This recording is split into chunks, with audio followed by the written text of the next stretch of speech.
నమస్తే. ఇప్పుడు మీరు చూడబోతున్న వీడియో ఖచ్చితంగా మీకు ఉపయోగపడుతుంది, నచ్చుతుంది కూడా. మరి మీకు నచ్చిన విషయం నాకు తెలియాలి అంటే ఈ వీడియోని మీరు లైక్ చేయాలి, షేర్ చేయాలి, అలాగే మన ఛానల్ని సబ్స్క్రైబ్ చేయాలి. మీ సపోర్ట్ని నాకు అందిస్తారు కదా. ఓకే, ఇప్పుడు వీడియోని స్టార్ట్ చేద్దాం. నమస్తే, వెల్కమ్ టు అవర్ ఛానల్. నేను పద్మిని. ప్రస్తుతంతో పాటు ప్రముఖ ఆధ్యాత్మికవేత్త, వాస్తు జ్యోతిష పండితులు నిట్టల ఫణిభాస్కర్ శర్మ గారు మనతో పాటు ఉన్నారు. మాట్లాడదాం. సార్ నమస్కారం అండి. నమస్కారం. ఫణి గారు, ఈ బహుళపక్ష ఏకాదశి వస్తోంది. ప్రతి ఏకాదశికి విశేషంగా మన ప్రేక్షకులకి గుర్తు చేయటం జరుగుతోంది. ఈ ఏకాదశి శక్తిల ఏకాదశిగా పిలువబడేటటువంటి పుష్య బహుళపక్ష ఏకాదశి. దీని వైశిష్ట్యం ఏంటి? ఈ శక్తిల ఏకాదశి అనేది తెలుసుకోవాలి అని అనుకుంటున్నాను. అలాగే ఆ రోజున ఎలా వినియోగించుకోవచ్చు అనేది కూడా మీ ద్వారా. తప్పకుండానండి. నిజానికి ఏకాదశులు, లేకపోతే అనఘాష్టములు, లేకపోతే ఈ సంకష్టహర చతుర్థి వ్రతాల గురించి, అలా ధర్మం గురించి ప్రచారం చేయడం అనేటువంటిది అది నిజంగా చాలా గొప్ప విషయం. అది సుకృతం. ఖచ్చితంగా మీరు చాలా గొప్ప పని చేస్తారు. థాంక్యూ అండి. అందులోనూ ఏకాదశి అనేటువంటిది మనం ఎప్పటి నుండో ఆచరిస్తూ ఉన్నటువంటి వ్రతమే. అది నిజానికి దీంట్లో ప్రాక్టికల్ గా కూడా ఒక విషయం చెప్పుకోవచ్చు. మనం తినేటువంటి ప్రతి బియ్యపు గింజ మీద మన పేరే ఉంటుందని మనకు తెలుసు. అంటే మనం పుట్టిన వెంటనే భగవంతుడు ఇంత దాని మీద ఇన్ని తినాలి అని రాసేస్తాడు. అవి తినకుండా మనం ఆ రోజుకి మానేసి నెక్స్ట్ రోజుకి ఉంచుకుంటే ఏమవుతుందో, ఒక రోజు ఆయుర్దాయం పెరిగినట్టే కదా. పెరిగినట్టే కదా. మరి తినాలంటే బ్రతికుండాలి కదా. పెరుగుతుంది. మరి ఏకాదశి ఉపవాసం చెప్పినటువంటి ఆంతర్యాల్లో అది కూడా ఒకటి. ఈ రోజు ఏమీ తినకుండా ఉంటారు. తినకుండా ఉన్నప్పుడు ఏమైంది? ఆ తిండి గింజల మీద పేరు అలాగే ఉండిపోతుంది. వీడు తినాలి కాబట్టి ఇంకో రోజు ఎక్కువ బతుకుతాడు. శ్వాస మీద రాస్తాడు అని అంటారు, అందుకే శ్వాస అంటారు. రకరకాలుగా ఉంటాయి. ఇది ఒక అంతరార్థంగా మనం అందుకనే ఈ శ్వాస మీద కూడా రాస్తాడు. అందుకని యోగా చేసేటువంటి వాళ్ళు ఏం చేస్తారంటే శ్వాస మీద ధ్యాస పెట్టు. వాళ్ళు శ్వాస తీసుకోవటం. మనం నిజంగా చూడండి, ఎక్కువ సార్లు శ్వాస తీసుకునేటువంటి జంతువులు చాలా తక్కువ కాలం బతుకుతాయి. కుక్క ఎక్కువ శ్వాస తీసుకుంటుంది, అవును, ఎక్కువగా గాలి పీల్చుకుంటుంది, తక్కువ కాలం బతుకుతుంది. అలాగే పైకి వెళ్లే కొద్దీ జంతువులన్నీ కూడా తక్కువగా శ్వాస తీసుకుంటూ ఉంటాయి. అందుకనే యోగులు, మునులు, ఋషులు వీళ్ళందరూ కూడా సమాధి స్థితి అంటారు. సమాధి అంటే ఏంటి? వాళ్ళకి ఇంకా ఉచ్ఛ్వాస నిశ్వాసాలు ఏమి ఉండవు. 2 రోజులకు ఒకసారి, 3 రోజులకు ఒకసారి ఒక్కసారి శ్వాస తీసుకుంటారు. మరి అందుకనే వాళ్ళని వేల సంవత్సరాలు బతకగలిగారు. ఉదాహరణకి మహాభారతంలో జనమేజయుడు సర్పయాగం చేస్తూ ఉంటే వ్యాసుడు వచ్చాడు అని చెప్పి రాశారు. జనమేజయుడికి వ్యాసుడికి ఎన్ని తరాలు లింకప్ ఉంది? వ్యాస భగవానుని యొక్క కుమారుడు ఎవరు? పాండురాజు. పాండురాజుకి పుట్టినటువంటి వారు ఎవరు? పాండవులు. అర్జునుడి యొక్క కుమారుడు ఎవరు? అభిమన్యుడి యొక్క కొడుకు పరీక్షిత్ కొడుకు ఎవరు? జనమేజయుడు. ఈ పుట్టిన వాళ్ళందరూ లేరు మధ్యలో.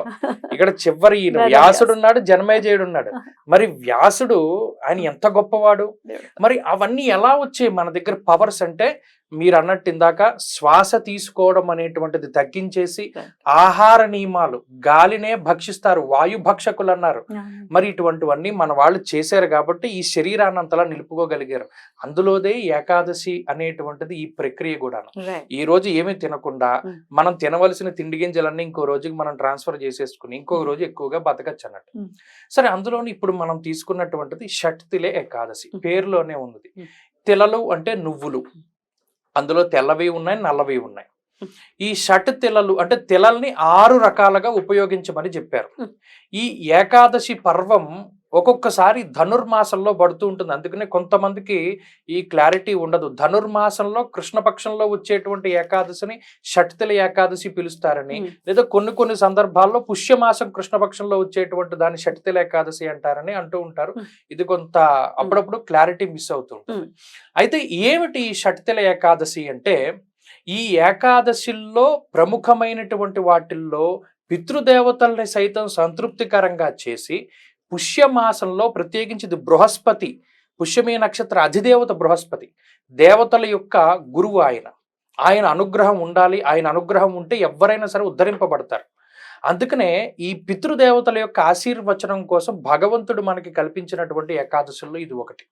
ఎందుకంటే మనం తెలల్ని ఎప్పుడు ఉపయోగిస్తాము అంటే, మనం ఏదైనా పితృ కార్యక్రమాలు వాటిలోనే ఎక్కువ ఉపయోగిస్తాం. అందులోనూ ఇంకొక మన పూర్వీకుల యొక్క దృక్పథం చూడండి. భోగి పండగ రోజున నువ్వుల నూనె స్నానం చేయమన్నారు.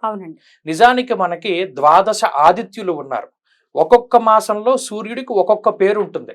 అందులోనూ మకర సంక్రమణం చేసేటువంటి రోజు సూర్యుడి పేరు భగుడు అనేటువంటి పేరు. జ్యోతిష్ శాస్త్రంలో పుబ్బా నక్షత్రం, పూర్వ ఫల్గుని అనేటువంటి నక్షత్రానికి అధిదేవత ఈ భగుడు. ఆ భగుడు అనేటువంటి ఆయన ఈ ఆ మకర సంక్రమణం నుండి ఆయన పేరు, సూర్యుడి పేరు అది కాబట్టి ఆయనకి ముందు ఉన్నటువంటి రోజు భోగి అనేటువంటి పేరు మీద మనం చేసుకున్నాం. భగ అనేటువంటి ధాతువు మీద వచ్చింది. అందుకనే భోగి పండుగ రోజు ఏం చేస్తారు, అందరూ కూడా క్షీరాన్నం, కుండల బొమ్మలు వేస్తారు, పాలు ఉడుకుతూ కింద పడుతున్నట్టు. ఇవన్నీ ప్రక్రియలు ఎక్కడొస్తాయి, సూర్యారాధనలో క్షీరాన్నాన్ని వండేటప్పుడు పాలు పొంగిస్తారు మాఘమాసంలో. అందుకనే భగుడి యొక్క ఆరాధనలో కూడా మన గోమయం చేత చేసినటువంటి ఆ పిడకలు ఏవైతే ఉన్నాయో వాటి మీద పాలు పొంగిస్తూ ఉంటారు. ఇవన్నీ కూడా ఏంటంటే ఇంటర్లింక్డ్ అన్నమాట.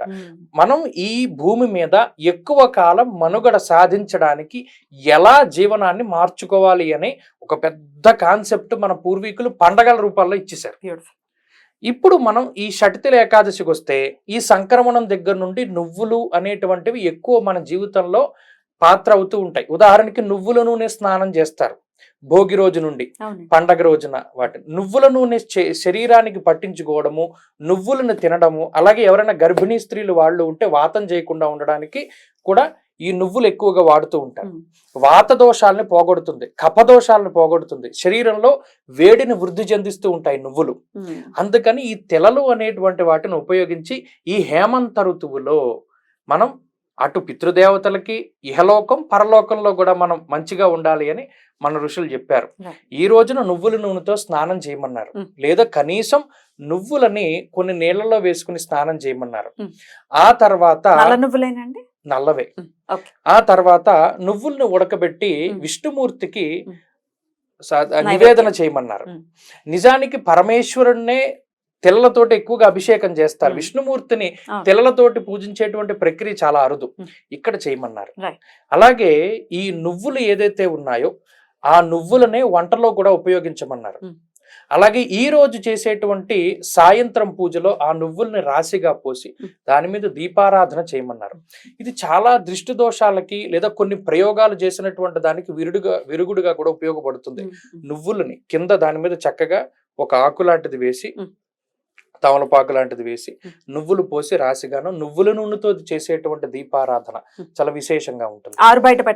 బయట తులసి చేసి ఆ రోజు ఉపవాసం ఉంటారు కాబట్టి ఆ తర్వాత రోజు ఉదయాన్నే పితృదేవతల యొక్క అనుగ్రహం కోసమై, అలాగే ఈ లోకంలో తర్వాత రోజు పారణ చేసేటువంటి విషయంలో ఒక రాగి చెంబులో నువ్వుల్ని నీళ్ళని వేసి ఉదకుంభ దానం చేయమన్నాడు. అలాగే తర్వాత రోజు పారణ టైంలో భోజనం పెడతారు, బ్రహ్మచారి భోజనం పెడతారు. ఆ టైంలో కూడా నువ్వులతో చేసినటువంటి పదార్థాలని పెట్టమన్నారు. ఇలా 6 రకాలుగా నువ్వులు ఉపయోగపడుతున్నాయి కాబట్టి దీన్ని షట్తిల ఏకాదశి అన్నారు. దీనివల్ల ఏమవుతుంది, అటు మనకి ఆరోగ్యం వస్తుంది, నువ్వులను దానం చేయడము, అలాగే ఈ నువ్వుల నూనె ఈ మిశ్రమాలన్నిటిని మనం వాడడం వల్ల అటు మనకి మంచి జరుగుతుంది, అటు మనం దానం చేయడం వల్ల ఇతరులు కూడా ఈ నువ్వులను ఎక్కువగా ఉపయోగిస్తూ. 4 నిమిషాల వరకు ఉంది కాబట్టి ఆ లోపు మీరు భోజనం చేసేటటువంటి ఏర్పాట్లు చేసుకోండి. ఏకాదశికి ఖచ్చితంగా ఉపవాసం ఉండండి, మన ఆరోగ్యం కోసం మాత్రమే పెట్టారు, చెప్పారు కదా. అద్భుతమైనటువంటి రోజు అండి. చాలా చక్కగా శాస్త్రం ఎలా చెప్పిందో చాలా బ్యూటిఫుల్ గా మాకు అర్థమయ్యేటట్టు వివరించినందుకు కృతజ్ఞతలండి. నమస్కారం.